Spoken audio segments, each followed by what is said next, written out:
ನಂದನ ಸಂವತ್ಸರದ 13 ಹೋದ ಮೇಲೆ ಸಂಧಿ ಹೋದ ಮೇಲೆ 780. ನಮಸ್ಕಾರ ವೀಕ್ಷಕರೇ, ಅಗ್ನಿ ಪ್ರಳಯದಲ್ಲಿರುವಂಥ ಎಷ್ಟೋ ವಿಷಯಗಳನ್ನ ತಿಳಿಸ್ಕೊಡ್ತೀನಿ. ಇನ್ನು ಕೆಲವಷ್ಟು ವಿಷಯಗಳು ನಿಮಗೆ ತಿಳಿಸ್ಕೊಡ್ಬೇಕಾಗಿದೆ. ಕೆಲವಷ್ಟು ನಾವು ಸ್ಟಡಿ ಮಾಡ್ತಾ ಇದ್ದೀವಿ, ವಿಚಾರಗಳನ್ನ ತಿಳ್ಕೊಂಡು ನಿಮಗೆ ತಿಳಿಸ್ಕೊಡೋಣ ಒಂದು ಪ್ರಯತ್ನ ಮಾಡ್ತಾ ಇದ್ದೀವಿ. ಈ ಅಗ್ನಿ ಪ್ರಳಯದಲ್ಲಿರೋದು ಕೆಲವಷ್ಟನ್ನ ಅಧ್ಯಯನ ಮಾಡ್ತಾ ನಮಗೂ ಗೊತ್ತಾಗುತ್ತೆ. ನಾನು ಮೊನ್ನೆ ಕೂಡ ನಿಮಗೊಂದು ಬುಕ್ಕಲ್ಲಿರೋ ಡೀಟೇಲ್ಸ್ಗಳನ್ನ ತಿಳಿಸಿದ್ದೆ. ಯಾರಾದರೂ ಇದ್ರ ಬಗ್ಗೆ ತಿಳ್ಕೊಂಡು ತಿಳಿಸಿ ಅಂತ. ಇನ್ನು ಸದ್ಯಕ್ಕೆ ಯಾರು ಅಂಥ ಪ್ರಯತ್ನ ಮಾಡಿಲ್ಲ. ಕೆಲವಷ್ಟನ್ನ ನೀವು ಕೂಡ ಸ್ಟಡಿ ಮಾಡ್ಬೋದು. ಏಕೆಂದರೆ ಒಬ್ಬರ ಕೈಲಿ ಎಲ್ಲ ಸ್ಟಡಿ ಮಾಡೋದಕ್ಕಾಗೋದಿಲ್ಲ. ಆ ವಿಷಯಗಳ ಬಗ್ಗೆ ನಾನು ಕೂಡ ಅಧ್ಯಯನ ಮಾಡ್ತಾ ಇದ್ದೀನಿ. ಮಹರ್ಷಿಗಳು ಬರೆದಿರೋವಂಥ ಒಂದು ವಿಷಯಗಳನ್ನ ನಿಮಗೆ ಶೇರ್ ಮಾಡಿದ್ದೆ. ಅದ್ರ ಬಗ್ಗೆ ರಿಸರ್ಚ್ ಮಾಡಿ ತಿಳಿಸಿ ಅಂತ. ಅದ್ರ ಕೂಡ ತಿಳ್ಕೊಂಡು ನಮಗೆ ತಿಳಿಸೋ ಒಂದು ಪ್ರಯತ್ನ ಮಾಡಿ. ಅದ್ರ ಜೊತೆಗೆ ನಾವು ಇದರಲ್ಲಿ ತಿಳ್ಕೊಬೇಕಾಗಿರೋದು ಕೂಡ ತುಂಬ ಇದೆ. ಆ ವಿಷಯಗಳನ್ನು ತಿಳಿಸ್ಕೊಡ್ತಾ ಹೋಗ್ತೀನಿ. ಅಗ್ನಿ ಪ್ರಳಯದಲ್ಲೂ ಕೂಡ ವಚನಗಳ ಮೂಲಕ ಕೆಲವಷ್ಟು ಜನ ಮಹಾನ್ ವ್ಯಕ್ತಿಗಳು ಈ ವಿಷಯಗಳನ್ನ ತಿಳಿಸಿದ್ರು. ಯಾವಾಗ ಏನೇನು ನಡೆಯುತ್ತೆ ಅಂತ ಅವನ್ನು ಅಧ್ಯಯನ ಮಾಡ್ತಾ ಇದ್ದಾಗ ಆ ವಿಷಯಗಳನ್ನ ಕೇಳ್ತಾ ಇದ್ದಾಗ ಈ ವಿಷಯ ಪ್ಲಸ್ ಮಹರ್ಷಿಗಳು ಬರೆದಿರೋ ವಿಷಯ, ಇನ್ನು ವೀರಬ್ರಹ್ಮೇಂದ್ರ ಸ್ವಾಮಿಗಳು ಬರೆದಿರೋ ವಿಷಯ, ಇದೆಲ್ಲ ಒಂದಕ್ಕೊಂದು ಸಂಬಂಧ ಇದ್ದೇ ಇರುತ್ತೆ. ಆ ಸಂಬಂಧಗಳನ್ನ ಹುಡ್ಕೊಳ್ಳೋದಾಗ ಮಾತ್ರ ನಮ್ಗೆ ಉತ್ತರ ಅನ್ನೋದು ಸಿಗುತ್ತೆ. ಅಂಥ ಪ್ರಯತ್ನ ನಾನು ಮಾಡ್ತಾ ಇದ್ದೀನಿ. ನೀವು ದಯವಿಟ್ಟು ಮಾಡಿ ಅಂತ ಕೇಳ್ಕೊಳ್ತೀನಿ. ಯಾರಿಗೂ ಒಬ್ರಿಗೆ ಉತ್ತರ ಸಿಗುತ್ತೆ. ಆ ಉತ್ತರದಿಂದ ನಮ್ಮ ಮುಂದಿನ ಭವಿಷ್ಯದ ಬಗ್ಗೆ ಇರುವಂಥ ಎಲ್ಲ ಪ್ರಶ್ನೆಗಳಿಗೂ ಆನ್ಸರ್ ಅನ್ನೋದು ಸಿಗುತ್ತೆ. ಅಂತ ಹುಡ್ಕೋ ಪ್ರಯತ್ನ ನಾವು ಕೂಡ ಮಾಡೋಣ. ಸದ್ಯಕ್ಕೆ ಇದರಲ್ಲಿರುವಂಥ ವಿಷಯಗಳನ್ನ ತಿಳ್ಕೊಳ್ತಾ ಹೋಗೋಣ. ಅದರಲ್ಲೂ ಕೊಡೇಕಲ್ ಬಸವಣ್ಣವರ ಕಾಲಜ್ಞಾನದಲ್ಲಿ ಕೆಲವಷ್ಟು ವಿಷಯಗಳನ್ನ ಬರೆದಿದ್ರು ಅಂತ ಹೇಳಿದೆ, ನಿಮಗೂ ತಿಳಿಸಿದ್ದೆ. ಇನ್ನು ಕೆಲವಷ್ಟು ವಿಷಯಗಳು ಹಾಗೆ ಉಳ್ಕೊಂಡಿದ್ದಾವೆ. ಆ ವಿಷಯಗಳನ್ನ ಇವಾಗ ತಿಳಿಸ್ಕೊಡ್ತಾ ಹೋಗ್ತೀನಿ. ಅವರು ತಿಳಿಸ್ತಾರೆ, ಉರವಣೆಗೆಯು ಜನಕ್ಕೆ ಉರಲನ ಇಕ್ಕಿದರು, ಅಳಿಯ ಮಾವನಾಟದಲ್ಲಿ ಉಳಿಗಾಲವಿಲ್ಲ, ನಿಮಗಿನ್ನು ನೀವು ಕೇಳಿರೋ, ಕಟ್ಟಿದ ಮನೆಗಳು ಇವು ಇನ್ನ ಕೆಟ್ಟಾವು ಧರೆಯೊಳಗೆ, ಪಟ್ಟದ ಕರ್ತ ಬರುವಾಗ ಇಟ್ಟ ಸಿರಿಯೆಲ್ಲವೂ ಬಯಲಾಗಿ. ಇದರಲ್ಲಿ ಅವ್ರು ತಿಳಿಸೋದು, ಪಟ್ಟದ ಕರ್ತ ಬರುವಾಗ ಸಿರಿಯೆಲ್ಲ ಹೊರಟೋಗುತ್ತೆ. ನಾವು ಕಟ್ಟಿದಂಥ ಮನೆಗಳು ಧರೆಯೊಳಗೆ ಹೊರಟೋಗ್ತವೆ. ಭೂಕಂಪದಿಂದ ಮನೆಗಳು ಭೂಮಿಯೊಳಗೆ ಸೇರ್ಕೊಳ್ತವೆ. ಅಳಿಯ ಮಾವನಾಟದಲ್ಲಿ ಉಳಿಗಾಲ ಅನ್ನೋದಿರೋದಿಲ್ಲ, ಜನರನ್ನ ಕಿತ್ಕೊಂಡು ತಿನ್ನುವಂಥ ದಿನಗಳು ಬರುತ್ತೆ ಅಂತ ಇವರು ಬರೆದಿದ್ದಾರೆ. ಕೊಡೇಕಲ್ ಬಸವಣ್ಣವರು ಅವರ ವಚನಗಳಲ್ಲಿ. ಆ ದಿನ ಯಾವಾಗ ಬರುತ್ತೆ ಏನು ಅಂತ ಎಷ್ಟೋ ಜನ ಆಲ್ರೆಡಿ ಪ್ರಶ್ನೆ ಮಾಡ್ತಾ ಇದ್ದೀರಾ. ಅದನ್ನು ನಾವು ಕೂಡ ಹುಡುಕ್ತಾ ಇದ್ದೀವಿ. ದಿನ ನಾವು ಹುಡ್ಕೋಕ್ಕಿಂತ ಯಾವ ವರ್ಷ ಬರುತ್ತೆ, ಯಾವ ಟೈಮ್ನಲ್ಲಿ ಬರುತ್ತೆ, ಸಂವತ್ಸರ ಯಾವುದು, ಅದನ್ನು ಹುಡ್ಕೋ ಪ್ರಯತ್ನ ಮಾಡೋಣ. ಈಸಿಯಾಗಿ ಅವಾಗ ಸಿಕ್ಬಿಡುತ್ತೆ. ಕೆಲವಷ್ಟನ್ನ ಅಷ್ಟು ಈಸಿಯಾಗಿ ಹುಡ್ಕೋದಕ್ಕಾಗೋದಿಲ್ಲ. ಅದಕ್ಕೋಸ್ಕರನೇ ನಿಮಗೆ ತಿಳಿಸ್ತಾ ಇರೋದು. ಎಲ್ಲರೂ ಹುಡ್ಕೋ ಪ್ರಯತ್ನ ಮಾಡಿದ್ರೆ ಯಾರಿಗೊಬ್ರು ಉತ್ತರ ಸಿಗುತ್ತೆ. ನೀವೆಲ್ಲರೂ ಬಟ್ಟ ಬಯಲಿರಬೇಕು, ಶರಣರು ತಾವು ಭುವನಕ್ಕೆ ಬರುವಾಗ ಗಗನವೆಲ್ಲವೂ ಕಪ್ಪಡರಿ, ಹಗರಣದ ಮನುಜನರಿಗೆ ಮರಣವು, ಶಿವಶರಣರಿಗೇನು ಭಯವಿಲ್ಲ, ಗಂಡನ ಮರೆದು ಪರಮೆಂಡನ ಕುಡತ, ಮೆರೆದ ಜಾರೆಯರಿಗೆ ಧರೆಯುಳಿವ ದಿನವಿಲ್ಲ. ಇಲ್ಲಿ ಇವ್ರು ಬರೀತಾರೆ, ಶಿವಶರಣರು ಬರುವಾಗ ಆಕಾಶ ಕಪ್ಪಾಗತ್ತೆ. ಶಿವಶರಣರಿಗೆ ಮರಣದ ಭಯ ಅನ್ನೋದಿರೋದಿಲ್ಲ, ಮನುಜರಿಗೆ ಆ ಭಯ ಅನ್ನೋದು ಕಾಡೋದಕ್ಕೆ ಶುರುವಾಗುತ್ತೆ. ಗಂಡನ ಮರೆತು ಬೇರೆಯವರ ಸಂಬಂಧಗಳನ್ನ ಇಟ್ಕೊಂಡಿರುವಂಥ ಎಷ್ಟೋ ಜನ ಇರ್ತಾರೆ. ಅಂಥವ್ರಿಗೆ ಕಷ್ಟ ಕಾಲ ಅನ್ನೋದು ಬರುತ್ತೆ. ಅಂಥವ್ರಿಗೆ ಧರೆಯ ಮೇಲೆ ಉಳಿಯೋದಕ್ಕೆ ಒಂದು ದಿನನೂ ಅವಕಾಶ ಸಿಗೋದಿಲ್ಲ ಅಂತ ತಿಳಿಸ್ತಾರೆ. ನೆರೆಮನೆಯ ಸತಿಯರ ಬರೆದೆ ಬಯಸುವ ನರಕುರಿಗಳಿಗಿನ್ನೂ ಹುರಿ ಪಳಿಸುವ ದಿನ ಬಂತು.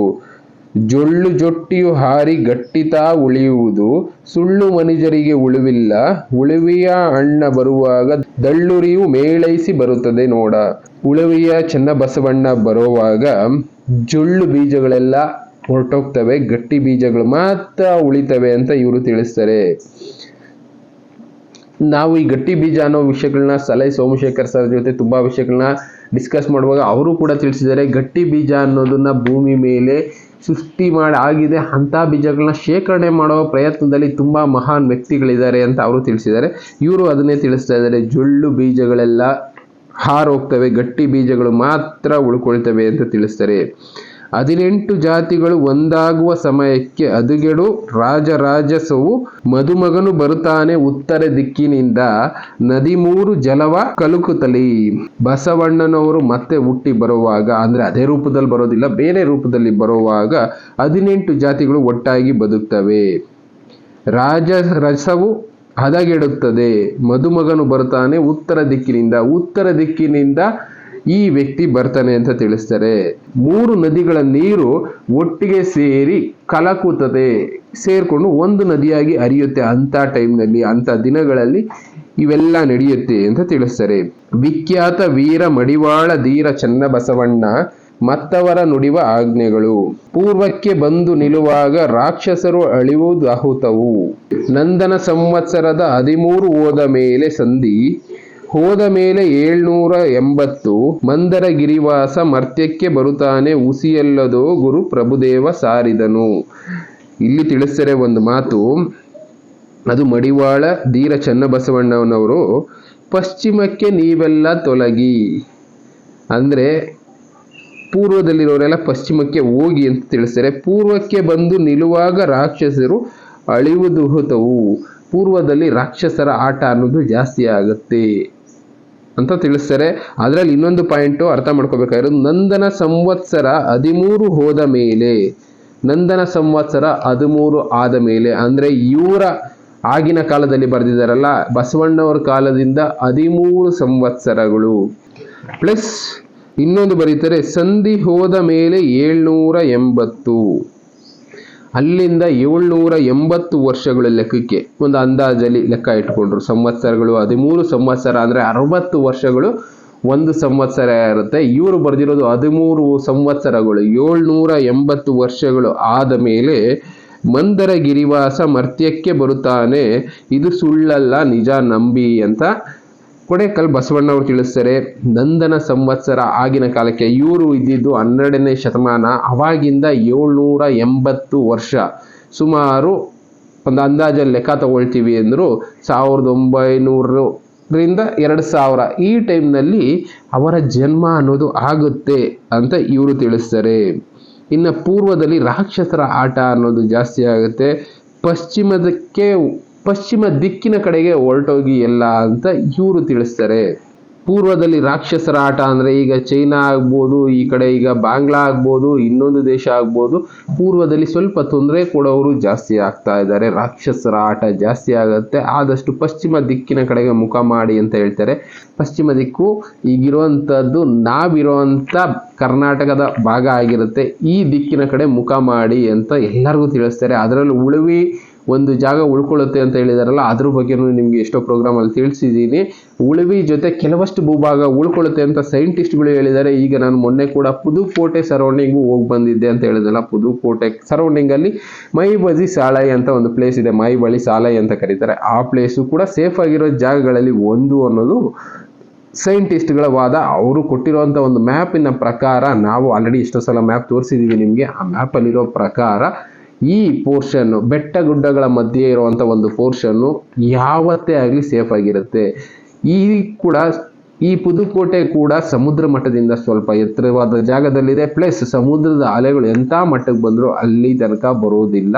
ಕೆಲವಷ್ಟು ಭೂಭಾಗಗಳು ಮುಳುಗ್ತವೆ. ಪೂರ್ವದಲ್ಲಿ ರಾಕ್ಷಸರ ಆಟ ಜಾಸ್ತಿ ಆದಾಗ ಕೆಲವಷ್ಟು ಭೂಭಾಗಗಳು ಮುಳುಗ್ತವೆ ಅಂತ ಹೇಳಿದ್ರಲ್ಲ, ಅಂಥ ಭೂಭಾಗಗಳು ಮುಳುಗಿದಾಗಲೂ ಕೂಡ ಈ ಜಾಗಗಳು ಏನು ಆಗದೇ ಇರುವಂಥ ಜಾಗಗಳು. ಅದಕ್ಕೋಸ್ಕರ ಅಂಥ ಜಾಗಗಳನ್ನ ವಿಜ್ಞಾನಿಗಳು ಕೂಡ ಮಾರ್ಕ್ ಮಾಡಿಟ್ಟಿದ್ದಾರೆ. ಇವರು ಕೂಡ ಇವರ ವಚನಗಳಲ್ಲಿ ತಿಳಿಸಿದ್ದಾರೆ. ಇನ್ನು ಎಷ್ಟೋ ಮಹಾನ್ ವ್ಯಕ್ತಿಗಳು ಅವರವರ ಕಾಲಜ್ಞಾನಗಳಲ್ಲಿ ತಿಳಿಸಿ ಹೋಗಿದ್ದಾರೆ. ಅವುಗಳನ್ನ ಕೂಡ ನಾವು ಸ್ಟಡಿ ಮಾಡ್ತಾ ಇದ್ದೀವಿ, ನಿಮಗೂ ತಿಳಿಸುವಂತ ಒಂದು ಪ್ರಯತ್ನ ಮಾಡ್ತಾನೆ ಇರ್ತೀವಿ. ತೇರು ಎಳೆದ ಮೇಲೆ ದವನ ಮಾರುವುದುಂಟೆ, ಕೇರು ಹಣ್ಣಿನಂತ ಶರಣರು ಉಳಿದಾರು ತಿಳಿಯರಣ್ಣ. ಕಲಿಯುಗದ ಬಸವಣ್ಣ ಕಲಿಯಕ್ಕೆ ಬರುತ್ತಾನೆ, ಕಲಿ ಎಂದರೆ ಕಲಿಯುಗ ಕೆಟ್ಟೀತು. ಕಲಿಯುಗದ ಭೋಗವು ಕಡೆಯಾಟವಾದೀತು, ಕಾಲಜ್ಞಾನ ಕಾರಣ ಕೂಡೀತು. ಲೀಲೆ ಮಾತಲ್ಲ ನಿಜಲಿಂಗ ಬರುತ್ತಾನೆ, ಲೋಲ ಜಗವೆಲ್ಲ ನಾಳೆಗೆನ್ನಲಿ ಬೇಡಿ. ಪಾಲಿಸಿ ಬಂದರೆ ಕಾಣರು, ಕುರುಡರು ಜಗದೊಳೆಲ್ಲ ಕಾಣಿರೋ. ಚುಚ್ಚಿಕೊಲ್ಲಿರಿ ನಿಮ್ಮ ಕರ್ಮ ದೋಷಗಳನ್ನು, ಹಂಚಿ ಹಾಕುವನೆಂದು ಹೇಳುತ್ತಾ ಬರುತ್ತಾನೆ. ಇಲ್ಲಿ ಕಾಲಜ್ಞಾನದ ವಿಷಯನೂ ಮೆನ್ಷನ್ ಮಾಡ್ತಾರೆ. ಕಲಿಯುಗದ ಭೋಗ ಎಲ್ಲ ಕೊನೆ ಆಗುತ್ತೆ ಈ ಟೈಮಿಗೆ ಅಂತ ಅವರು ತಿಳಿಸ್ತಾರೆ. ಇನ್ನು ನಿಮ್ಮ ಕರ್ಮಗಳನ್ನ ನೀವೇ ಕೊಲ್ಲಿ, ಆದಷ್ಟು ಒಳ್ಳೆ ಕೆಲಸಗಳನ್ನ ಮಾಡಿ ಅಂತ ಇವರು ತಿಳಿಸ್ತಾರೆ. ದೊಡ್ಡ ದೆವ್ವದ ಗಂಡನು ಬರುತ್ತಾನೆ, ಅಡ್ಡ ಬಿದ್ದು ಇದಿರೋ ಗುಳ್ಳಿರಿ ಬೇಗನೆ. ಗುಡ್ಡ ಬೇಗನೇರಿ ಗುರುವಿನ ಕರುಣವು, ದೊಡ್ಡದಕ್ಕೆ ಉಳುವಿಲ್ಲ ಸಣ್ಣದಕ್ಕೆ ಉಳುವುಂಟು. ಈ ವಿಷಯಗಳನ್ನ ಕೂಡ ನಾನು ಡಿಸ್ಕಸ್ ಮಾಡಿದ್ದೀನಿ. ಅದನ್ನೇ ಬರೆದಿದ್ದೇವೆ ಇವರು ಕೂಡ.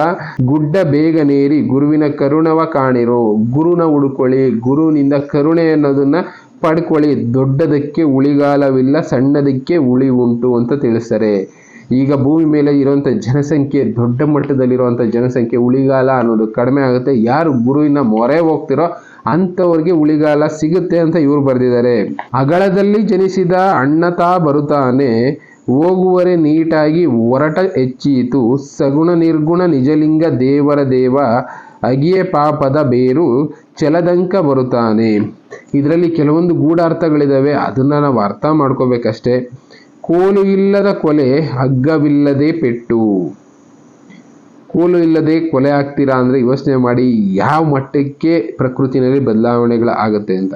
ಹಗ್ಗವಿಲ್ಲದ ಪೆಟ್ಟು, ಏಟು ಬೀಳುತ್ತೆ, ಆದರೆ ಎಲ್ಲಿಂದ ಬಿತ್ತು ಅನ್ನೋ ಏಟುಗಳು ಗೊತ್ತಾಗೋದಿಲ್ಲ.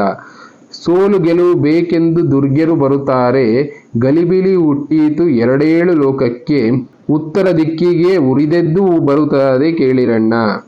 ಸುತ್ತೀತು ದಿಲ್ಲಿಯ ಪ್ರಾಂತದೊಳಗೆಲ್ಲ ಸೇನೆ ಕೇಳಿರಣ್ಣ, ರಾಮರಾಯರು ಎಲ್ಲ ಬಾಯನು ಬಿಡಿತಾರೆ ಕೇಳಿರಣ್ಣ, ರಾಜ್ಯವ ತೊರೆದೆಲ್ಲ ರಂಗಳಿಸಿ ಬಿಟ್ಟ್ಯಾರು ಕೇಳಿರಣ್ಣ. ದಿಲ್ಲಿ ಪ್ರಾಂತ್ಯದ ಸುತ್ತ ಸೇನೆ ಅನ್ನೋದು ಸುತ್ತೋದಕ್ಕೆ ಶುರು ಮಾಡುತ್ತೆ. ಅಂಥ ದೊಡ್ಡ ಮಟ್ಟದಕ್ಕೆ ವಿನಾಶಗಳು, ಅಂದರೆ ಯುದ್ಧಗಳು ನಡೀಬೋದು. ಈಗ ಆಲ್ರೆಡಿ ಎಲ್ಲರೂ ಹೇಳ್ತಾ ಇದ್ದಾರೆ ಯುದ್ಧ ನಡೆಯುತ್ತೆ ಅಂತ. ದಿಲ್ಲಿ ಸರೌಂಡಿಂಗು, ಸುತ್ತಮುತ್ತ ಇರುವಂಥ ರಾಜ್ಯಗಳಲ್ಲೆಲ್ಲ ಸೇನೆ ಅನ್ನೋದು ಸುತ್ತುತ್ತೆ. ರಾಮರಾಯರು ಎಲ್ಲ ಬಾಯನು ಬಿಡುತ್ತಾರೆ ಕೇಳಿರಣ್ಣ, ರಾಜ್ಯವ ತೊರೆದೆಲ್ಲ ರಂಗಳಿಸಿ ಬಿಟ್ಟ್ಯಾರು ಕೇಳಿರಣ್ಣ. ರಾಜ್ಯಗಳನ್ನ ಬಿಟ್ಟು ಜನ ಓಡೋದಕ್ಕೆ ಶುರು ಮಾಡ್ತಾರೆ. ಈಗ ನೋಡಿದೀವಲ್ಲ, ಉಕ್ರೇನಲ್ಲಿ ಎಷ್ಟೋ ಜನ ಬಿಟ್ಟು ಬೇರೆ ಬೇರೆ ಕಡೆ ಹೋಗಿ ಹೇಗೆ ಬದುಕ್ತಾ ಇದ್ದಾರೆ, ಅಂಥ ದಿನಗಳು ಭಾರತದಲ್ಲೂ ಕೂಡ ಬರುತ್ತೆ. ಉತ್ತರ ದಿಕ್ಕಿನಲ್ಲಿರುವಂಥ ಎಷ್ಟೋ ರಾಜ್ಯಗಳನ್ನ ಬಿಟ್ಟು ಜನ ಬೇರೆ ದಿಕ್ಕಿನ ಕಡೆಗೆ ಮುಖ ಮಾಡೋ ದಿನಗಳು ಕೂಡ ಬರುತ್ತೆ ಅಂತಲೇ ಇವರು ತಿಳಿಸಿರೋದು. ಈ ಥರ ವಿಷಯಗಳು ಇದರಲ್ಲಿ ತುಂಬಾನೇ ಬರೆದಿದ್ದಾರೆ. ಅಂಥ ವಿಷಯಗಳನ್ನ ನಿಮಗೆ ಒಂದೊಂದಾಗಿ ತಿಳಿಸ್ಕೊಡ್ತಾ ಹೋಗ್ತೀನಿ. Thank you. ಮತ್ತೆ ಸಿಗೋಣ. Good by.